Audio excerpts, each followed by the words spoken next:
L'une des entrées des grottes de proximité de la Lorde de Petchersk se trouve dans l'église Vevdansky.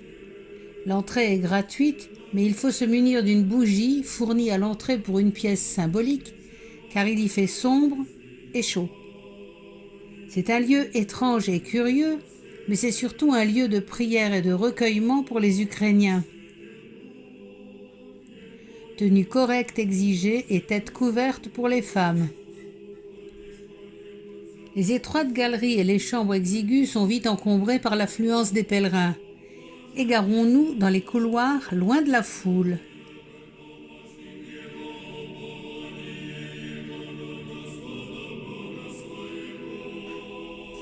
En l'an 1051, le vénérable Antoine voulut se retirer loin du monde. Il choisit une grotte creusée dans le Leuce, au bas d'une colline, pour y commencer une vie de prière et de méditation. Mais il fut rapidement rejoint par une douzaine de moines, dont le vénérable Varlaam et le moine Théodose, et il fallut creuser d'autres cellules. En 1057, Antoine décida de quitter sa petite communauté pour vivre en ermite dans une autre grotte creusée un peu plus haut sur la colline. Il nomma Varlaam abbé de ce qui deviendra l'ensemble des grottes lointaines, et lui-même fonda ce qui allait devenir l'ensemble des grottes proches. En 1062, Théodose devint abbé des grottes lointaines qui abritaient alors une centaine de moines. Il fit construire une structure de bois en surface et les moines quittèrent les grottes.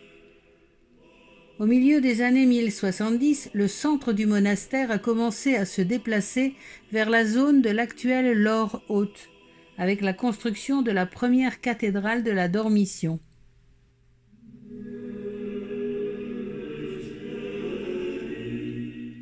Les grottes proches et lointaines sont devenues des lieux de recueillement pour les moines et des lieux de sépulture pour les frères du monastère.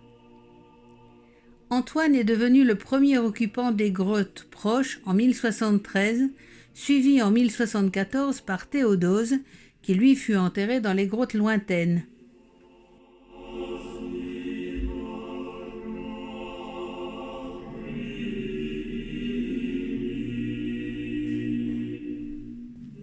Les grottes proches abritent actuellement 79 corps momifiés de moines et abbés.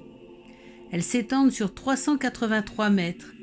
Les cellules sont spartiates, creusées de 2 plateaux, l'un servant de lit et l'autre de table. Une niche dans le mur pour l'icône et une pour la bougie.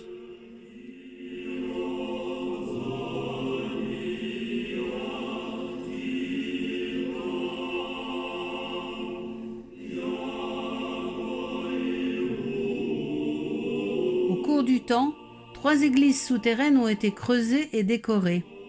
L'église de Saint-Anthony Pescherski, près de son tombeau, l'église des morts et l'église de l'abbé Varlaam.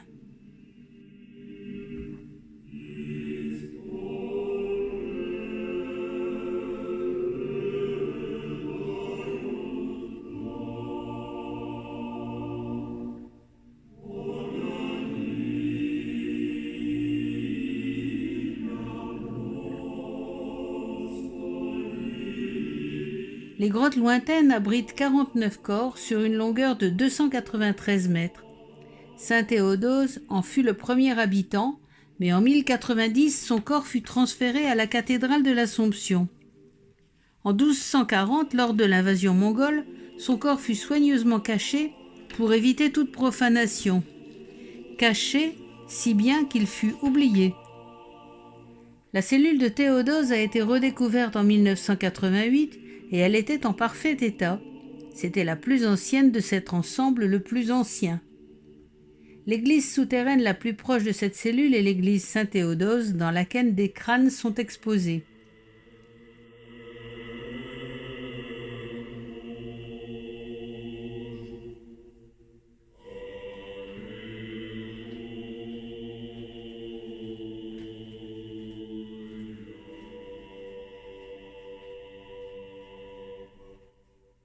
Deux autres églises ont été creusées dans l'ensemble des grottes lointaines, l'Annonciation de la Sainte Vierge et la Nativité du Christ.